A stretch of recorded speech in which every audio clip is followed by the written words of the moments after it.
પણ એ જ આખી જિંદગી રાષ્ટ્રપિતા બદલાય નહીં, રાષ્ટ્રપતિ બદલાય, 5-5 વર્ષે બદલી થાય, ચૂંટણી થાય, પિતા તો પિતા હોતા હે. નરેશભાઈ છે એ ખોડલધામના નિર્માતા તરીકે તમે કહો ને તો એવી એક વ્યક્તિ છે, એટલે એ ક્યાંય ભૂસાય નહીં એવું વ્યક્તિત્વ છે.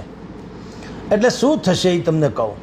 2027 અત્યારથી કહી દે. હવે આમાં શું છે, એણે પણ ગોફણીઓ ઘા ઝીકી દીધો. હવે નરેશભાઈ પટેલ જો નિવૃત્ત થાય તો પછી બધાને ખબર છે કે પલોઠી વળીને બેહે એવી વ્યક્તિ તો છે નહીં, સમાજમાં ઉપડ્યા ઉપડતા નથી, એ પછી હકીકત છે. હવે એને પછી કાંઈ જરૂર નથી કાવડિયાની, એ પણ બધાને ખબર છે. અને પોતે ભવિષ્યમાં શું કરશે એ અત્યારે બ્લુ પ્રિન્ટ એણે કોરી રાખી છે, કોઈને કીધું તો છે નહીં. એટલે હવે આમ આદમી પાર્ટી, કોંગ્રેસ, ભાજપ અને બાકીના બીજા કોઈ હોય તો તે 27 સુધીમાં શું સમીકરણો રચાય છે એના આધારે ભાઈ ટૂંકમાં તે દિવસે નરેશભાઈ નવો ખેલ નાખશે. અત્યારે સ્થિતિ કેવી છે? વન સાઇડેડ છે, એક તરફી. ગુજરાતમાં પણ, દેશમાં પણ.